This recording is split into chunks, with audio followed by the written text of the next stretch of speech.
શ્રી ગુજરાતીમાં આપ સૌનું ખૂબ ખૂબ સ્વાગત છે। શ્રી વિજયા એકાદશી મુહૂર્તનું મહત્વ અને કથા। પંચાંગ અનુસાર ફાલ્ગુન મહિનાના કૃષ્ણ પક્ષની એકાદશી તિથિ 6 માર્ચે સવારે 6:30 કલાકે શરૂ થઈ રહી છે। આ તારીખ 7 માર્ચે સવારે 4:13 સમાપ્ત થશે। આવી સ્થિતિમાં 6 માર્ચ બુધવારે વિજયા એકાદશીનું વ્રત કરવામાં આવશે। આ દિવસે ભગવાન વિષ્ણુની પૂજા કરવાનો શુભ સમય સવારે 6:41 થી 9:37 સુધીનો રહેશે। બીજા દિવસે એટલે કે 7 માર્ચે સૂર્યોદય પછી ઉપવાસ તોડવામાં આવશે। વિજયા એકાદશી વ્રત કથા। ધર્મરાજા યુધિષ્ઠિરે કહ્યું, હે જનાર્દન, ફાલ્ગુન મહિનાના કૃષ્ણ પક્ષની એકાદશીનું નામ શું છે અને તેની પદ્ધતિ શું છે? કૃપા કરીને મને કહો। શ્રી ભગવાને કહ્યું, હે રાજા, ફાલ્ગુન માસના કૃષ્ણ પક્ષની એકાદશીનું નામ વિજયા એકાદશી છે। આ વ્રતની અસરથી માણસને વિજય પ્રાપ્ત થાય છે। બધા ઉપવાસોમાં આ શ્રેષ્ઠ ઉપવાસ છે। આ વિજયા એકાદશીનું મહાત્મ્ય સાંભળવા અને વાંચવાથી તમામ પાપોનો નાશ થાય છે। એકવાર દેવર્ષિ નારદજીએ જગતપિતા બ્રહ્માજીને કહ્યું, મહારાજ, તમે મને ફાલ્ગુન માસના કૃષ્ણ પક્ષની એકાદશી વિધાન કહો।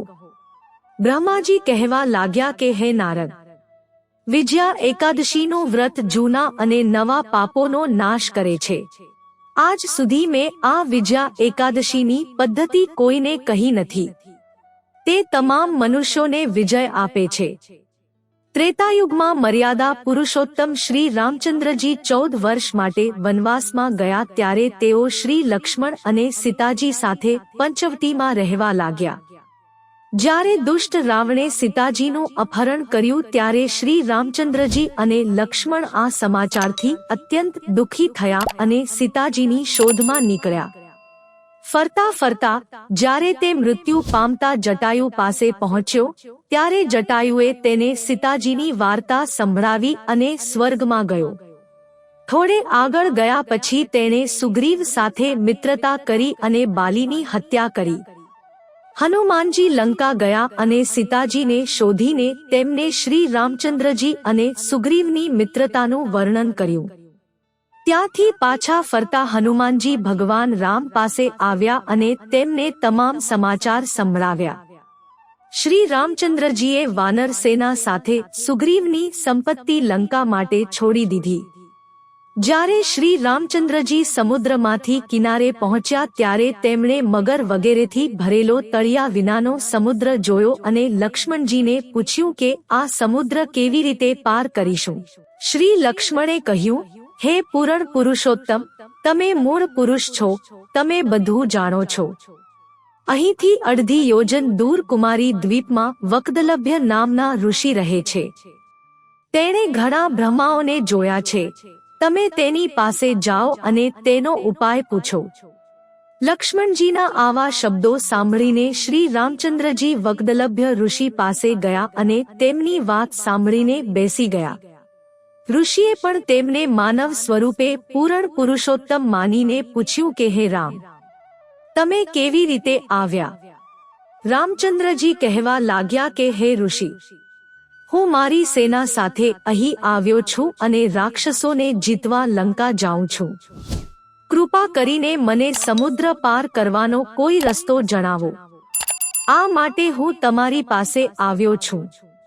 વક્દલભ્ય ઋષિએ કહ્યું, હે રામ, ફાલ્ગુન મહિનાના કૃષ્ણ પક્ષની એકાદશી પર શુભ ઉપવાસ કરવાથી તમે ચોક્કસ જીતી જશો અને તમે સમુદ્રને પણ પાર કરી શકશો। આ વ્રતની પદ્ધતિ દશમીના દિવસે સોના, ચાંદી, તાંબા કે માટીના વાસણ બનાવવાની છે। તે ઘડાને પાણીથી ભરી દો અને 5 પલ્લવોને વેદીમાં સ્થાપિત કરો। તે ઘડાની નીચે સતંજ અને ઉપર જવ મૂકો। તેના પર ભગવાન શ્રી નારાયણની સોનાની મૂર્તિ સ્થાપિત કરો। એકાદશીના દિવસે સ્નાન કરીને ધૂપ, દીપ, નૈવેદ્ય, નારિયેળ વગેરેથી ભગવાનની પૂજા કરો। તે પછી ઘડાની સામે બેસીને દિવસ પસાર કરો અને તે જ રીતે બેસીને રાત્રે જાગતા રહો. દ્વાદશીના દિવસે દિનચર્યામાંથી નિવૃત્ત થયા પછી તે ઘડા બ્રાહ્મણને અર્પણ કરો. હે રામ, જો તમે પણ સેનાપતિઓની સાથે આ વ્રતનું પાલન કરશો તો તમને ચોક્કસપણે વિજય થશે. શ્રી રામચંદ્રજીએ ઋષિની સલાહ મુજબ આ વ્રત રાખ્યું અને તેની અસરથી તેમણે રાક્ષસો પર વિજય મેળવ્યો. તો હે રાજા, જે કોઈ આ વ્રતનું પાલન કરશે તે બંને લોકમાં ચોક્કસપણે વિજય મેળવશે. શ્રી બ્રહ્માજીએ નારદજીને કહ્યું હતું કે હે પુત્ર, જે કોઈ આ વ્રતનું મહાત્મ્ય વાંચે કે સાંભળે તેને વાજપેયી યજ્ઞનું ફળ મળે છે. મહત્વ: વિજયા એકાદશીના દિવસે ભગવાન વિષ્ણુની સાથે દેવી લક્ષ્મીની પૂજા કરવામાં આવે છે. પદ્મ અને સ્કંદ પુરાણમાં વિજયા એકાદશી વ્રતનું મહત્વ સમજાવવામાં આવ્યું છે. હિન્દુ ધર્મમાં દરેક એકાદશીનું પોતાનું મહત્વ છે. આમાં વિજયા એકાદશીનું વિશેષ મહત્વ છે. આ દિવસે ભગવાન વિષ્ણુની સાથે દેવી લક્ષ્મીની પૂજા કરવામાં આવે છે. એવી માન્યતા છે કે આ દિવસે વ્રત રાખવાથી ભગવાન વિષ્ણુની કૃપા ભક્ત પર રહે છે, મોક્ષ પ્રાપ્ત થાય છે. ફાલ્ગુન મહિનાની કૃષ્ણ પક્ષની એકાદશીના દિવસે વિજયા એકાદશી ઉજવવામાં આવે છે. વિજયા એકાદશી નામ પ્રમાણે જે વ્યક્તિ આ એકાદશીનું વ્રત કરે છે તેને જીવનની દરેક અવરોધોને દૂર કરવાની શક્તિ મળે છે. આ એકાદશી તમારા આત્મવિશ્વાસમાં વધારો કરશે અને તમને મજબૂત પણ બનાવી શકે છે. આ વ્રતનું મહત્વ પદ્મ પુરાણ અને સ્કંદ પુરાણમાં પણ જણાવવામાં આવ્યું છે. એક પૌરાણિક માન્યતા છે કે પ્રાચીન સમયમાં ઘણા રાજાઓ અને સમ્રાટો આ વ્રતના પ્રભાવથી પોતાની ચોક્કસ હારને વિજયમાં ફેરવતા હતા. કહેવાય છે કે સૌથી મુશ્કેલ પરિસ્થિતિઓમાં પણ વિજયા એકાદશીના ઉપવાસથી વિજય પ્રાપ્ત કરી શકાય છે. આ એટલા માટે પણ છે કારણ કે ઉપવાસોમાં એકાદશીને સૌથી મોટું વ્રત માનવામાં આવે છે. જ્યોતિષીઓ અનુસાર આનાથી તમે ચંદ્રની દરેક ખરાબ અસરને રોકી શકો છો અને ગ્રહોની ખરાબ અસરને પણ ઘણી હદ સુધી ઘટાડી શકો છો. એવું માનવામાં આવે છે કે વિજયા એકાદશીના દિવસે વ્રત કરવાથી દરેક સમસ્યા દૂર થાય છે. લંકા પર વિજય મેળવવા માટે ભગવાન શ્રી રામે વિજયા એકાદશીનું વ્રત પોતાની સમગ્ર સેના સાથે સમુદ્ર કિનારે રાખ્યું હતું, જેના કારણે રાવણનો વધ થયો અને ભગવાન રામે વિજય પ્રાપ્ત કર્યો. આ વ્રત તમામ પાપોનો નાશ કરનાર માનવામાં આવે છે.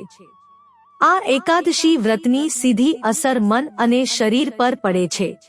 આ વ્રતથી અશુભ કર્મકાંડોનો પણ નાશ થઈ શકે છે. જો તમે જ્યોતિષીઓની વાત માનતા હોવ તો વિજયા એકાદશીના દિવસે તમે જે ઈચ્છા પ્રમાણે વ્રત કરવાનો સંકલ્પ કરશો તેમાં તમને વિજય મળશે. પૂજા પદ્ધતિ: 1. વિજયા એકાદશીનો દિવસ ભગવાન વિષ્ણુ અને માતા લક્ષ્મીને સમર્પિત છે. 2. આ દિવસે બ્રહ્મ મુહૂર્તમાં સવારે ઉઠીને સ્નાન કરો. 3. પીળા કે લાલ રંગના કપડાં પહેરો. 4. પૂજા મંદિરને સારી રીતે સાફ કરો. પછી તેના પર 7 દાણા મૂકો. 5. આ પછી ત્યાં કલશ સ્થાપિત કરો. ત્યારબાદ ભગવાન વિષ્ણુ અને માતા લક્ષ્મીની મૂર્તિ સ્થાપિત કરો. 6. ફળ, ફૂલ, દીવો, ચંદન અને તુલસીથી ભગવાન વિષ્ણુની પૂજા કરો. 7. આ પછી ભગવાન વિષ્ણુની આરતી કરો, વ્રત કથા વાંચો અથવા સાંભળો. 8. શ્રી હરિના નામનો જાપ કરીને રાત્રે જાગતા રહો. 9. બીજા દિવસે બ્રાહ્મણોને ભોજન અને દાન દક્ષિણા આપો. 10. ગાયની સેવા કરો, ગાયોને ખવડાવો, તેમના માટે ગૌશાળામાં સ્ટ્રો રાશન આપો. વિજયા એકાદશી પર શું કરવું અને શું ન કરવું? આ દિવસે તામસિક ભોજન ન કરવું. દિવસની શરૂઆત ભગવાન વિષ્ણુનું ધ્યાન કરીને કરો. આ દિવસે શક્ય હોય ત્યાં સુધી તમારું મન ભગવાન વિષ્ણુ પર કેન્દ્રિત રાખો. જો તબિયત સારી ન હોય તો ઉપવાસ ન કરો. માત્ર ઉપવાસના નિયમોનું પાલન કરો. એકાદશીના દિવસે ચોખા અને ભારે ખોરાક ન ખાવો. વિજયા એકાદશીના દિવસે રાત્રે પૂજા કરવાનું વિશેષ મહત્વ છે. આ દિવસે ગુસ્સો ન કરો, ઓછું બોલો અને તમારા વર્તન પર નિયંત્રણ રાખો. મિત્રો, જો તમને વિડિયો પસંદ આવ્યો હોય તો લાઈક કરો, શેર કરો અને અમારી ચેનલને સબસ્ક્રાઇબ કરશો જેથી તમને આવા નવા વિડિયોની નોટિફિકેશન મળતી રહે અને તમારો જીવન સુખી અને સરળ બની જશે. વિડિયો જોવા બદલ તમારો ખૂબ ખૂબ આભાર.